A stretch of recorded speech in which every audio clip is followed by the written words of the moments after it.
Wesley, what I did was I archived all the old reports and kept one softball. And what I did was clone it and created the varsity girls soccer.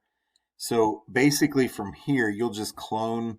I'll do one more and then you can do the rest. But you go to table view and we go to clone. Okay, and from here you just change the name, of course. We'll go to boys, take out that copy.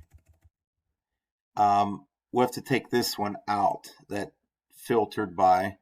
We'll select the filter, we'll do programs and sections, and it'll pop this up. We'll do boys varsity soccer, save it. All of this stuff is kind of, I checked so that it, is information that each of the coaches can use. And it's basically what they need as far as parents and all that stuff, emergency information and so forth. That's all brought from wherever it's checked here, it ends up on this side. And then when you come back down to the bottom, you do share access to this report. Authorized users, these are the people that have, in the past registered for it. And if there isn't someone, you can plug in a new user. Okay, we did send one to Roger, but he never actually registered for it. So here we're looking for Kip. He's right here.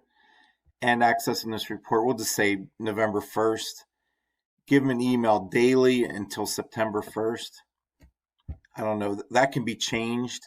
But for right now, that's probably good.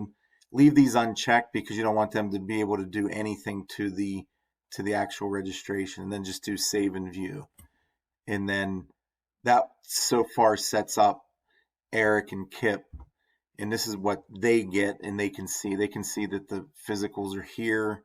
I don't know why these people were uploading these so many times, but anyway, it shows the registration date. All the information is there for them. If I go back to reports and registrations, you'll see there's a varsity boys soccer and then varsity girls soccer. So for some reason this shows shared 2 times. Let me go back and just edit it and see if there's another person under that. It's probably Eric because it was cloned. Yeah. So I just delete Eric out of it. So when I cloned it, it picked him up.